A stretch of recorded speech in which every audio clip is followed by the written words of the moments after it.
حضرت موسیٰ علیہ السلام فرعون کے دربار میں کھڑے ہیں، چاروں جانب دشمن ہی دشمن ہے۔ جادوگر آ گئے، انہوں نے سانپ چھوڑے، حضرت موسیٰ کے ہاتھ میں ڈنڈا تھا۔ حضرت موسیٰ کہتے ہیں یا اللہ کیا کروں؟ تو اللہ تعالیٰ نے فرمایا اپنا عصا پھینک دو۔ کہنا چاہیے تھا نا کہ یا اللہ ایک ہی تو شے ہے، اتنے سانپ ہے، بچانے کے لیے ڈنڈا ہے، وہ پھینک دوں؟ ڈنڈا پھینکا جاتا ہے، سانپ کو دیکھ کر کے قابو کیا جاتا ہے۔ یہ میرا اور آپ کا ذوق ہے نا، لیکن انبیاء کرام کا انداز ملاحظہ کیجئے میرے عزیزو۔ اللہ فرماتے ہیں ڈنڈا، اے موسیٰ ڈال دے اپنا عصا۔ پہلے نہیں فرمایا کہ سانپ بن جائے گا، فرمایا بس تو ڈال دے۔ میں اور آپ ہوتے ہیں تو سامنے ہے، ڈنڈا ہاتھ میں ہے، ہم کہیں گے عجیب بات ہے، یہی تو دفاع کی چیز ہے، اسی کو ڈال دوں تو بچوں گا کیسے؟ کہا ڈال دو، تو حضرت موسیٰ نے ڈال دیا۔ کہا میرے رب کا حکم ہے تو میرے لیے بہتر ہی ہوگا۔ اللہ فرماتے ہیں جب موسیٰ نے ڈالا تو میں نے اس ڈنڈے کو، اس عصا کو اژدہا بنا دیا۔ اب کبھی عصا بھی اژدہا بنے، کبھی چھڑی بھی بہت بڑا اژدہا بنی ہے، لیکن قرآن کہتا ہے جناب موسیٰ نے ڈالا تو اللہ نے اژدہا، بلکہ اس سے پیچھے چلیے، عورتیں کمزور یقین کی ہوتی ہیں نا۔ جناب موسیٰ پیدا ہوئے تو اللہ فرماتے ہیں میں نے موسیٰ کی ماں کے دل میں بات ڈالی، ماں کے دل میں صندوق میں ڈال کے تو اس کو دریا میں بہا دے۔ فرعون کو اس نے وہ خواب دیکھ لیا تھا کہ ایک ستارہ اٹھے گا اور پھر وہ گرے گا تو میری ساری سلطنت کو تباہ کر دے گا۔ نجومیوں سے اس نے پوچھ لیا، اس نے کہا کہ ایک بچہ پیدا ہوگا جو تیری سلطنت کو تباہ کرے گا۔ چاہیے تو یہ تھا کہ وہ توبہ کرتا، لیکن اس نے کیا کیا کہ اس نے بچوں کو قتل کرانا شروع کیا۔ یُسَبِّحُونَ أَبْنَاءَکُمْ، ذبح کرا دیتا تھا تمہارے بیٹوں کو، اور بچیوں کو وہ زندہ رکھتا تھا۔ تو حضرت موسیٰ جب پیدا ہوئے تو ان کی والدہ نے پتہ کیا کیا، ان کو ایک صندوق میں بند کر کے دریا میں بہا دیا۔ اب دریا میں بہتے جا رہے ہیں تو ماں تھی تو پریشان بھی ہو گئی، ان کی ہمشیرہ کو کہنے لگی ذرا دھیان رکھنا کدھر جاتے ہیں۔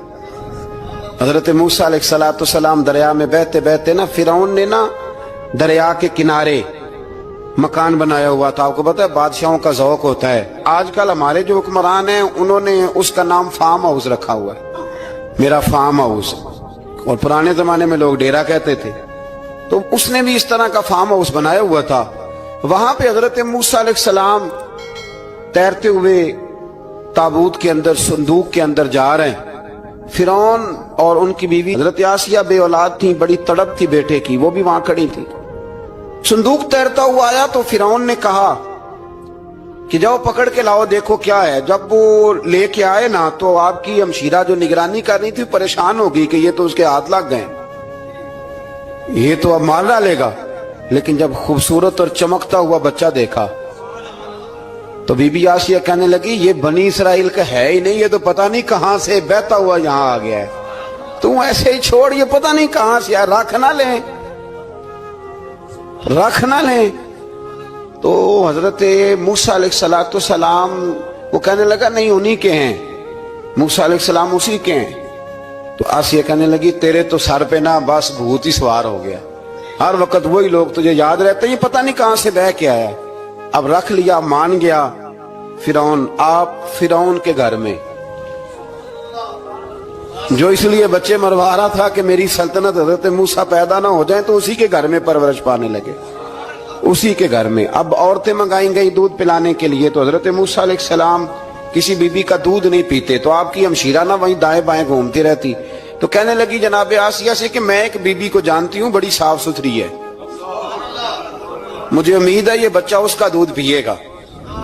تو فرعون کہنے لگا دوڑ کے لا، تو وہ اپنی والدہ کو لے کے آئیں تو حضرت موسیٰ نے فوراً دودھ پینا شروع کر دیا۔ فرعون کو پھر تھوڑا شک ہوا۔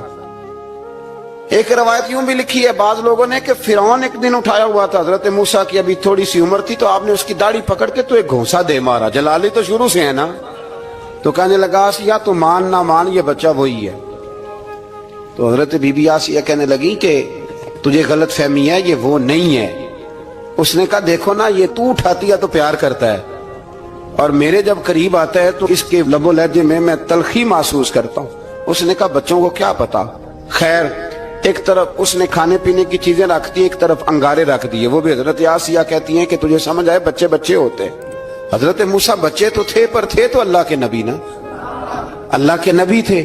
جب اس نے کہا نا یہ بچے ہیں تو حضرت موسیٰ علیہ السلام بجائے انگاروں کی طرف جانے کے نبی تھے وہ سیدھے کھانے پینے والی چیزوں کی طرف بڑھنے لگے.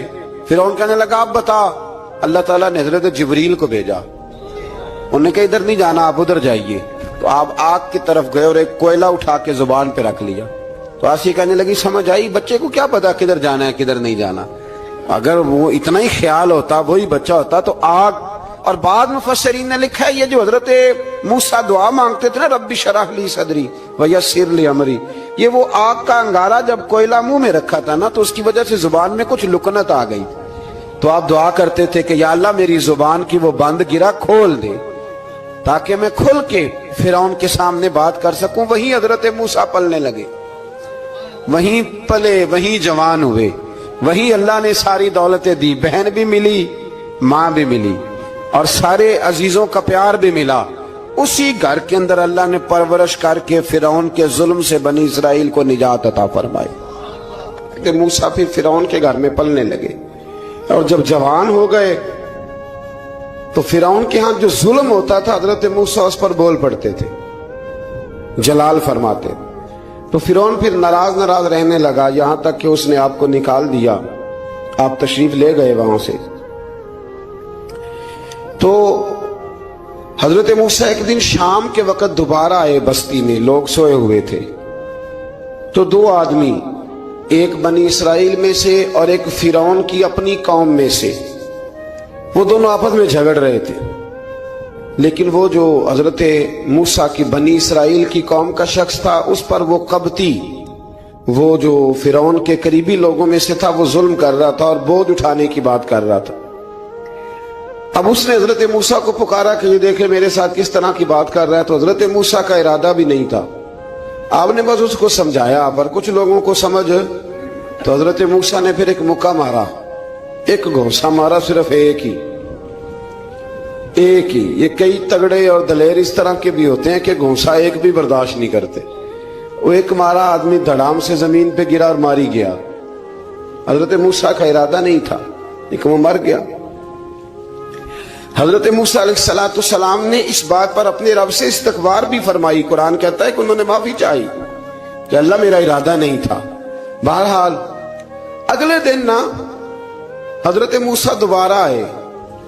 وہ سنا کرتے تھے نا ہم کہ بیوقوف دوست سے عقل مند دشمن بہتر ہوتا ہے. وہ کم از کم دشمنی تو عقل مندی سے کرتا ہے نا, لیکن جو بیوقوف دوست ہو بیوقوف. حضرت موسیٰ دوبارہ آئے تو وہ بنی اسرائیلی اگلے دن کسی اور سے جھگڑا کر رہا تھا. پھر اس نے مدد کے لیے پکارا تو حضرت موسیٰ کہنے لگے مجھے لگتا یہ ہے کہ تیری عادت ہے, تو خود بڑا جھگڑالو ہے, تو نے روز نیا جھگڑا شروع کیا ہوتا ہے. حضرت موسیٰ جب اس کی طرف بڑھے نا ڈانٹنے کے لیے تو اس نے شور کرنا شروع کر دیا. کہنے لگتا ہے جس طرح آپ نے اسے کل قتل کیا تھا مجھے بھی قتل ہی کریں گے. یہ انسانوں کا مزاج ہے کہ آپ جب تک کسی کے طبیعت کے مطابق چلیں گے وہ راضی رہتا ہے, اور ذرا آپ اس کی طبیعت سے ہٹتے ہیں تو وہ شور کرتا ہے. اس نے کہا جی آپ مجھے بھی لگتا ہے ماریں گے. حضرت موسیٰ کلیم اللہ علی نبینا علیہ السلام کے بارے میں جب اس نے شور کیا تو بات پھر فرعون کے دربار تک گئی. وہ تو پہلے ہی بہانہ تلاش کر رہا تھا. اس نے کہا ڈھونڈو پکڑو اور معاذ اللہ شہید کریں گے. کسی نے آ کے خبر دی کہ آپ جہاں سے ہجرت کر جائیں, اس لیے کہ آپ کے لیے یہاں حالات درست. اور بھائی یہ چھوڑ دیا کریں بات کہ فلاں آدمی کے حق میں فلاں جگہ حالات کیسے خراب ہوئے, تو نبی کریم علیہ السلام مکہ چھوڑ کے کیوں آئے؟ حضرت موسیٰ علیہ السلام نے ہجرت کیوں فرمائی؟ یہ ایک ایسی عجیب بحث ہے جس کو لوگ بلا وجہ چھوڑ دیتے, بلا وجہ چھیڑ دیتے. اور بالخصوص کہ خاتون نے ایک دفعہ مجھے پیغام دیا تو میں بڑی اس کی بات سن کے مجھے عجیب لگا. وہ کہنے لگی کہ دوسری جگہ میری شادی ہوئی ہے, مجھے طلاق ہو گئی تھی, تو مجھے ایک تانا روز سننے کو ملتا ہے تو اتنی اچھی ہوتی تو وہاں نہ رہ لیتی. تو بھئی یہ کوئی تانے والی بات ہے؟ کوئی ضروری ہے کہ بیوی غلط ہوتی ہے تو طلاق ہوتی ہے؟ اللہ کے محبوب علیہ السلام کی 2 صاحبزادیوں کو ابو لہب کے 2 بیٹوں نے طلاق بھیج دی تھی. کس کی غلطی تھی؟ تو آپ کیا کہہ سکتے ہیں یہاں کیوں طلاق؟ تو اتنی جلدی بات تھوڑی کر دیں گے آپ, تھوڑی احتیاط فرمائیں بولنے میں. تو حضرت موسیٰ علیہ السلام وہاں سے نکلے اور آپ مدین کی طرف چلے گئے. مدین وہ علاقہ تھا جہاں فرعون کی حکومت کوئی نہیں تھی. حضرت موسیٰ جیسے ہی وہاں پہنچے تو ان کے اندر ایک جذبہ تھا, ظلم ہوتا نہیں دیکھ سکتے. جب وہاں پہنچے تو انہوں نے دیکھا لوگ اپنے اپنے جانوروں کو گھاٹ پہ پانی پلا رہے ہیں, اور 2 خواتین ہیں وہ بالکل پیچھے کھڑی ہیں. تو حضرت موسیٰ کلیم آگے بڑھ کے کہنے لگے تم کیوں نہیں پانی پلاتی؟ تو وہ کہنے لگی ہمارا بھائی کوئی نہیں, باپ ہمارا بوڑھا ہے. اللہ اکبر. مجبوری یہ ہے, ہم ہیں بھی پردہ دار گھرانے کی, مجبوری ہماری یہ ہے کہ جب تک یہ سارے لوگ پانی پلا نہیں لیں گے اتنی دیر تک ہماری باری نہیں آئے گی. تو حضرت موسیٰ کلیم اللہ علیہ السلام فرمانے لگے اچھا یہ بات ہے تو جانور مجھے دو. وہ ہو یہ رہا تھا کہ چونکہ مرد پانی پلا رہے تھے تو اور جتنے بھی مرد آتے جاتے تھے وہ گھستے جاتے تھے, اور عورتیں بیچاری کھڑی تھی. حضرت موسیٰ جھٹ سے آگے بڑھے, پیچھے ہٹو. ان 2 خواتین پاک باز عورتوں کے جانوروں کو پانی پلایا, اور پھر آپ دوبارہ وہیں بیٹھ گئے. وہ بیویاں جلدی جلدی گھر گئیں, جا کے اپنے والد سے کہنے لگی ابا جی کمال ہو گیا, اس بستی میں ایک ایسا آدمی ملا ہے جو عورتوں کی طرف دیکھتا ہے تو نیکی کرنے کے لیے آگے بڑھتا ہے, جو مجبور اور بے کس کے لیے اچھے جذبات رکھتا ہے. فرمایا جلدی لاؤ. کچھ مفسرین اور طرف بھی گئے ہیں لیکن جمہور نے لکھا ہے کہ وہ حضرت شعیب علیہ السلام تھے. حضرت شعیب نے گھر بلایا, اپنی ایک بیٹی کو بھیجا, فرمایا بیٹے بلا کے لاؤ. وہ جب گھر آئے تو آپ فرمانے لگے آپ میرے ساتھ اجرت طے کر لیں, 8 سال یا 10 سال آپ میری بکریوں کو چرائیں, میرے گھر میں رہیں. اور پھر فوراً ہی فرمانے لگے اگر آپ ہمارے گھر میں رہیں گے دیکھ بھال کریں گے تو میں اپنی ایک بیٹی کا نکاح بھی آپ کے ساتھ کر دوں. تو 8 سے 10 سال حضرت موسیٰ نے وہاں قیام فرمایا. اور پھر جب آپ کا نکاح ہو گیا تو آپ اپنی بیوی کو لے کے مصر کی جانب جا رہے تھے.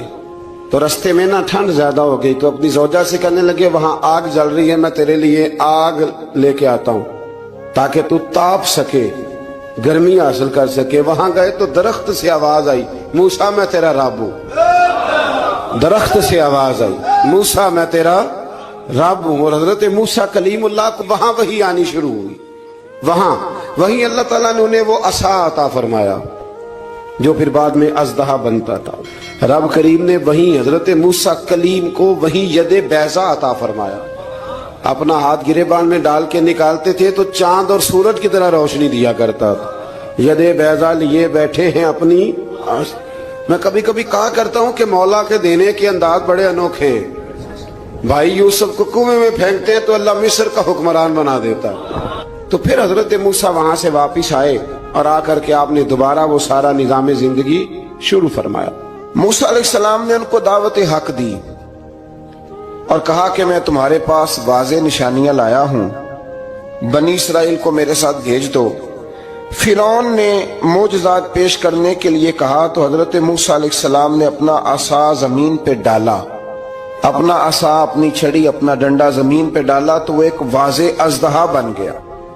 پھر حضرت سیدنا موسیٰ علیہ السلام نے اپنا ہاتھ گریبان سے نکالا تو وہ دیکھنے والوں کے لیے روشن ہو گیا, ہاتھ کے اندر نور پیدا ہو گیا. ید بیضا لیے بیٹھے ہیں اپنی آستینوں میں. فرعون کے سرداروں نے حق کو قبول کرنے کی بجائے اسے جادو قرار دے دیا اور کہا کہ یہ تمہیں اپنے ملک سے نکالنا چاہتا ہے. انہوں نے کہا اس معاملے کو ذرا ڈھیل دو اور جادوگروں کو جمع کرو. جادوگر آئے, انہوں نے فرعون سے کہا کہ ہم حضرت موسیٰ کے مقابلے میں جادو تو دکھائیں گے معاذ اللہ, لیکن اگر ہم غالب آ گئے تو پھر ہمارا انعام کیا ہوگا؟ سودا پہلے طے کرنا ہے, کیا انعام ملے گا؟ اس نے کہا کہ اگر تم غالب آ گئے تو میں تمہیں اپنا قریبی بنا لوں گا. بادشاہوں کا قریبی ہونا بھی تو بڑی بات ہے نا, لوگ بڑے پاپڑ بیلتے ہیں قریبی ہونے کے لیے. اور یہ جو قریبی ہوتے ہیں نا, بالخصوص جو بادشاہوں کے قریبی ہوتے ہیں, بادشاہوں کی تباہی کا سبب بھی یہی لوگ ہی بنتے ہیں. یہ ان کو روز خبر دیتے ہیں کہ سب اچھا ہے, سب اچھا ہے. اور دنیا کے زیادہ تر حکمران انہی لوگوں کی وجہ سے تباہ ہوتے ہیں چونکہ ان کا خود عوام سے رابطہ نہیں رہتا. اگر وہ خود عوام کے ساتھ ڈائریکٹ رابطہ کریں تو شاید انہیں اچھی اور صاف ستھری چیزیں سمجھنے کو مل جائیں.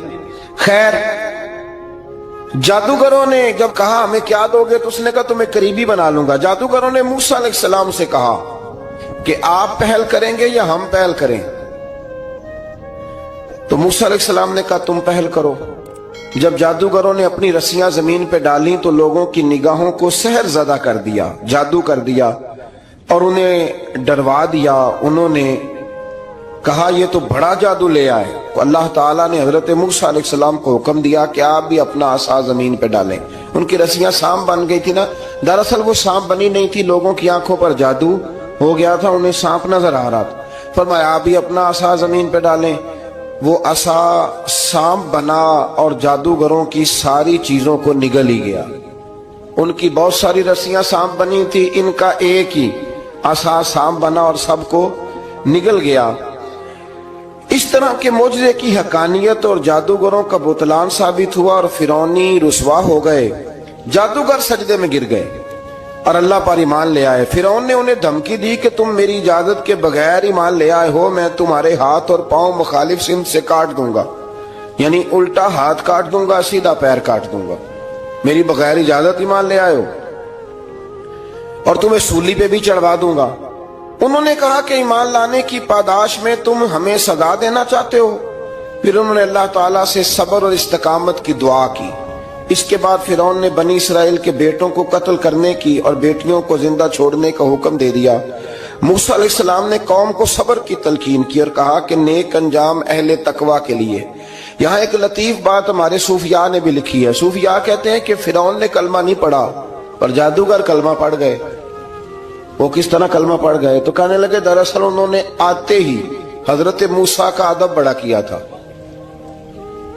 جادوگر حضرت موسیٰ کے مقابلے میں آ کے بھی ان سے کہتے ہیں کہ رسیاں آپ پہلے ڈالیں گے کہ ہم ڈالیں؟ آپ عصا پہلے رکھیں گے کہ ہم رکھیں؟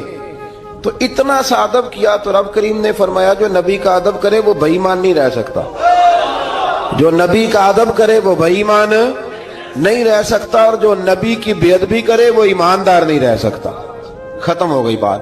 یہاں ہمارے صوفیاء نے یہ بات لکھی ہے کہ چونکہ انہوں نے آتے ہی کہا تھا کہ آپ پہلے ڈالیں گے یا ہم پہلے ڈالیں، تو حضرت موسیٰ سے انہوں نے پوچھ لیا، نبی کے پوچھے بغیر پہل نہیں کی، تو اللہ نے انہیں ایمان کی دولت عطا کر دی۔ اللہ تعالیٰ نے فرعونیوں پر قحط سالی کا عذاب نازل کیا۔ فرعونیوں کا طریقہ یہ تھا کہ اچھائی کو اپنا کمال گردانتے تھے، کہتے تھے یہ ہماری طرف سے، اور برائی کو معاذ اللہ بدشگونی کے طور پر موسیٰ علیہ السلام کی طرف منسوب کرتے تھے، کہتے تھے معاذ اللہ آپ کی وجہ سے یہ سارا کچھ ہو رہا ہے۔ ہوتے نا نہیں کہتے ہیں جب سے میں وہاں گیا ہوں تب سے، ہمارے بزرگ ایک لطیفہ بھی سنایا کرتے تھے کہ کسی زمیندار نے نماز پڑھنی شروع کی تھی تو اس کے جانور مرنے شروع ہو گئے۔ اب لوگ سمجھتے ہیں کہ معاذ اللہ شاید یہ کسی بزرگ کے سبب سے ایسا ہے، حالانکہ یہ تو اللہ کی طرف سے آزمائش ہوتی ہے، اس کی حکمتیں ہوتی ہیں۔ اللہ تبارک و تعالیٰ نے ان پر عذاب کیا نازل کیا؟ آیت نمبر 130 اور 143 کا بھی آپ سورہ اعراف کی پڑھیں تو اللہ تعالیٰ نے ان پر ٹڈیوں کا، جموں کا، مینڈکوں کا اور خون کا عذاب نازل کیا۔ یہ کس قسم کا عذاب ہے؟ جمعے پڑ گئیں، ٹڈیاں آ گئیں، یہ اللہ نے عذاب نازل کیا۔ جب وہ عذاب میں مبتلا ہوئے تو موسیٰ علیہ السلام سے کہا کہ آپ اللہ سے دعا کریں کہ ہم سے یہ عذاب ٹل جائے، اگر ایسا ہوا تو ہم ایمان لے آئیں گے، بنی اسرائیل کو بھی آزاد کر دیں گے۔ لیکن موسیٰ علیہ السلام کی دعا کے نتیجے میں جب عذاب ٹل جانے کے بعد فرعونی پھر اپنے وعدے سے پھر گئے۔ بنو قریظہ والوں نے بھی کئی دفعہ حضور سے وعدے کیے پر اپنے وعدوں پر قائم۔ ایک بات آپ سے یہاں روک کے عرض کر دوں، ہم بھی کئی دفعہ کہتے ہیں ذرا بریک کبھی گاڑی کی نہیں نہ لگتی تو ہم ارادہ کرتے ہیں کہ آج سے ہی نماز شروع کر دینی، ذرا طبیعت زیادہ لیل ہوتی ہے تو ارادہ کرتے ہیں نا کہ بھائی آج کے بعد ہم نے نیک، پھر کیا ہوتا ہے شفا ہو گئی تو چھٹی ہو گئی۔ یہ طریقہ درست نہیں، یہ تو کفار کا طریقہ بیان کیا نا قرآن پاک نے۔ یہاں فرمایا جب اللہ تبارک و تعالیٰ نے انہیں نجات دے دی تو اپنے وعدے سے مکر گئے، تو پھر اللہ تبارک و تعالیٰ نے بنی اسرائیل کو سمندر پار کر کے ایسی قوم کے پاس پہنچا دیا جو بتوں کی پرستش کرتی تھی، وہ تو بچ گئے لیکن فرعونی سارے دریا کے اندر غرق ہو گئے۔ حضرت موسیٰ علیہ السلام سے کہنے لگے کہ ہمارے لیے بھی ایک خدا بنا دیجئے۔ حضرت موسیٰ علیہ السلام نے فرمایا بت پرستی کرنے والے جاہل ہیں، یہ بت پرست قوم کے پاس جب گئے نا بنی اسرائیل والے, بت پوجتے ہوئے دیکھا تو کہنے لگے ہمارے لیے بھی سامنے بنا کے رکھ دو. فرمایا یہ تو جاہل ہیں, تم انہیں دیکھ کے اثر قبول کر رہے ہو, اور اپنی جاہلیت کے باعث یہ ہلاک ہونے والے بھی ہیں. پھر اللہ تعالیٰ نے بنی اسرائیل پر اپنی نعمتوں کا ذکر فرمایا, اور موسیٰ علیہ السلام نے اپنی قوم میں ہارون علیہ السلام کو اپنا جانشین فرمایا اور کوہ طور پر تشریف لے گئے. اللہ نے فرمایا وہاں آ جائیں, میں آپ کو تورات عطا کرتا ہوں. 40 دن کا یہ عرصہ تھا. موسیٰ علیہ السلام نے وہاں پہ جا کے, وہ سارا واقعہ بھی انہی آیات میں ہے کہ حضرت موسیٰ نے عرض کیا تھا کہ رب ارنی, یا اللہ میں تجھے دیکھنا چاہتا ہوں. تو فرمایا لن ترانی, تو نہیں دیکھ سکتا. وہ بھی یہاں اللہ نے ذکر فرمایا. پھر اللہ تعالیٰ نے اپنی ایک تجلی جب کوہ طور پہ ڈالی تو حضرت موسیٰ علیہ السلام تاب نہ لا سکے اور بے ہوش ہو گئے, اور پہاڑ بھی ریزہ ریزہ ہو گیا. اس کا ذکر بھی اللہ نے انہی آیات میں فرمایا. آیت نمبر 144 سے 155 تک حضرت موسیٰ علیہ السلام کو رسالت عطا کرنے, کلیم اللہ کا منصب عطا کرنے, تورات عطا کرنے کا ذکر ہے. آگے چل کے بتایا کہ جو متکبر لوگ ہیں نا, وہ آیات الہیہ سے منہ پھیرتے, اور جو لوگ اللہ کی آیات اور قیامت کو جھٹلاتے ہیں ان کے اعمال باطل ہیں. پھر موسیٰ علیہ السلام کے کوہ طور پر قیام کے عرصے میں بنی اسرائیل کے زیورات سے بچڑا بنا کر اسے معبود بنانے کا ذکر ہے. ان میں ایک جادوگر تھا سامری, سنا ہے سلالہ میں اس کی قبر ہے. حضرت موسیٰ کوہ طور پہ چلے گئے تو اس نے پیچھے سے نا سونے کا ایک بچڑا بنا لیا, اس میں سونے کی تاریں اس کے منہ میں لگائیں, ہوا چلتی تھی تو بجتی تھی. اتنے کمزور عقیدے کی یہ قوم تھی کہ انہوں نے فٹافٹ ماننا شروع کر لی, فٹافٹ ماننا, کہنے لگے یہ ٹھیک ہے. چنانچہ موسیٰ علیہ السلام جب واپس آئے تو قوم پر غصے اور افسوس کا اظہار فرمایا اور کہا میرے پیچھے تم نے ایسا برا کام کیا. انہوں نے تورات کی تختیاں بھی زمین پہ ڈالیں اور اپنے بھائی ہارون علیہ السلام کا سر پکڑ کے اس سے جواب طلبی کی. انہوں نے کہا اے میرے ماں جائے, بڑے خوبصورت لفظ ہے قرآن پاک, اے میرے ماں جائے, اے میرے بھائی, قوم نے مجھے بے بس کر دیا اور قریب تھا کہ یہ مجھے قتل بھی کر دیتے. اب آپ مجھ پر سختی کر کے دشمنوں کو ہنسنے کا موقع نہ دیں. کبھی بھی دشمنوں کو اپنے اوپر ہنسنے کا موقع نہ دینا چاہیے. یہ تو بات ہے حضرت موسیٰ کی, میرے مصطفیٰ کے غلام حضرت سعد بن ابی وقاص قادسیہ کی جنگ کے لیے نکلے. رستے میں دریائے نیل آ گیا. حضرت سیدنا سعد بن ابی وقاص اب کہاں سفر طے کر کے آئے, کہتے ہیں پتہ ہی نہیں تھا کہ دریا آ جائے گا. اب دور دور تک پل کوئی نہیں. صحابہ کہتے ہیں دشمن للکار رہا, حضرت سعد بن ابی وقاص دریا کنارے کھڑے ہوئے, ایمان, یقین اور استقامت, ڈٹ گئے. کہنے لگے او دریا, اگر تو حضرت موسیٰ کی نافرمان قوم کو رستہ دے سکتا ہے, محمد عربی کے وفادار نوکر ہیں, ہم تو رسول اللہ کے ماننے والے ہیں. دشت تو دشت ہے, دریا بھی نہ چھوڑے ہم نے, بحر ظلمات میں دوڑا دیے گھوڑے ہم نے. فرمایا چھوڑ رستہ. صحابہ کہتے ہیں اس وقت ہم نے نعرے لگائے جب دریا نے رستہ ہی چھوڑ دیا. کہتے ہیں پھر اللہ رسول پر ہم ذکر کرنے لگے, درود پڑھنے لگے, دریا سے رستے بن گئے. فرماتے 10,000 کا لشکر گزر گیا. اس پار جب گیا نا تو حضرت سعد بن ابی وقاص نے پھر مجمع پہ نظر ڈالی. فرمایا کسی کی کچھ ہے تو نہیں رہ گئی پانی میں, کوئی دریا میں چیز تو نہیں رہ گئی. ایک صحابی کہنے لگے میرا مٹی کا پیالہ رہ گیا ہے. یار ذرا دیکھیے انداز دیکھیے, مٹی کا پیالہ, اور یار چھوڑ پرا, مٹی کا پیالہ کیا ہوتا ہے, اب تو مٹی کے پیالے کی بات کرے گا, چھوڑ دے, کیا کرتا ہے. اس نے کہا پیالہ میرا رہ گیا ہے. تو حضرت سعد بن ابی وقاص کہنے لگے کیوں ہمارا پیالہ رہ جائے, ہم رسول اللہ کے نوکر ہیں. ایمان, یقین اور استقامت کی دولت. پھر دریا کی طرف دیکھا, کہنے لگے چل یار ہمارا پیالہ بھی واپس کر دے. صحابہ کہتے ہیں دریا کی لہر آئی اور پیالہ بھی واپس کر گئی.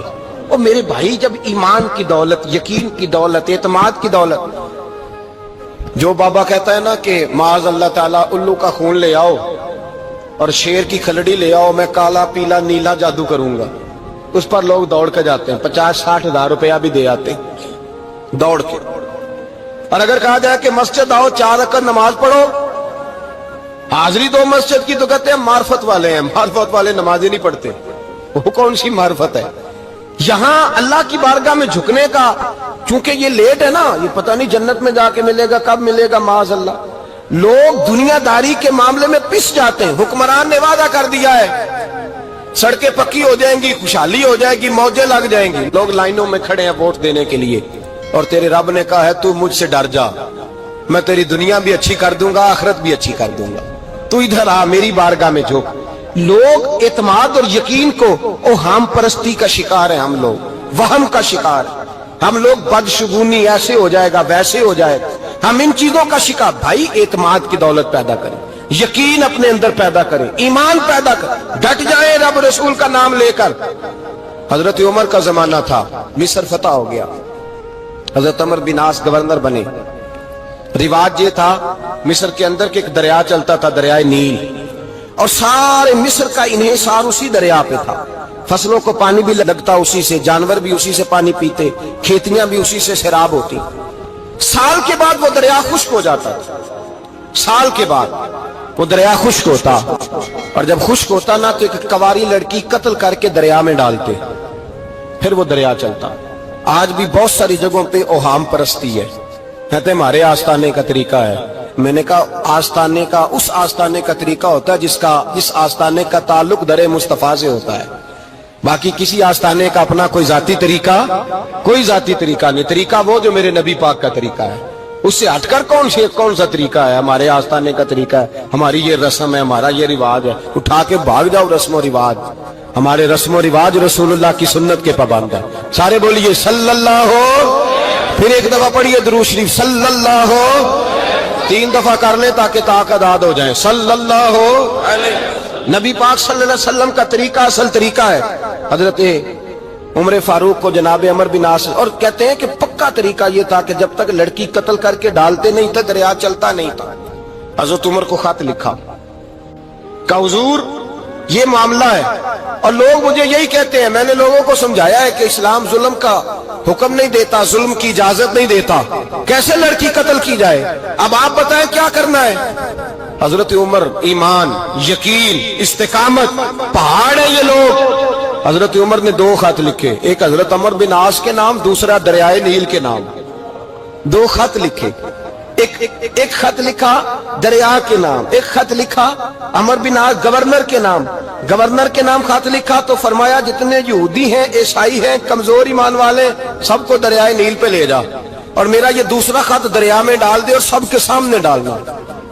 کہتے ہیں یہ خط پڑھنا چاہے تو تجھے اجازت بھی ہے, سنیے اور سر دھنیے اور سوچئے کہ اصل کمزوری کہاں آئی ہے. رمضان کے سب سے پہلے جمعے میں سب سے اہم موضوع چھیڑا ہے, کمزوری اور نقص واقعہ کہاں ہوا ہے. حضرت سیدنا عمر بن خطاب رضی اللہ تعالیٰ عنہ نے دریا کو مخاطب کر کے لکھا, ہو دریا, اگر تو کہتا ہے نا کہ لڑکی قتل کر کے پھینکی جائے گی تو میں رسول اللہ کا ماننے والا ہوں, میں ظلم نہیں ہونے دوں گا. ہمیں تیرے پانی کی ضرورت ہی کوئی نہیں, تو بے شک پانی نہ دے. اور اگر تو اللہ کے حکم سے بہتا ہے, اگر تو اللہ کے حکم سے بہتا ہے تو پھر اللہ کا بندہ اور مصطفیٰ کا غلام عمر تجھے حکم دیتا ہے کہ فوراً بہنا شروع کر دے, فوراً منٹ نہ لگانا. حضرت سیدنا عمر بن عاص فرماتے ہیں لشکروں کے لشکر لے کے میں دریائے نیل پہ پہنچا, اور بھرے مجمع میں جناب عمر کا خط میں نے ڈالا تو دریا نے بہنا شروع کر دیا. فرماتے ہیں دریا بہنے لگا اور غیر مسلم کلمہ پڑھنا شروع ہو گئے. لوگ مجھے کہنے لگے کیا دکھایا ہے جو کلمہ پڑھ رہے ہیں, تو میں نے کہا دکھایا کچھ بھی نہیں, یہ حضرت عمر کے ایمان کی قوت کی برکت ہے کہ بہت سارے لوگوں نے کلمہ پڑھنا شروع کر دیا.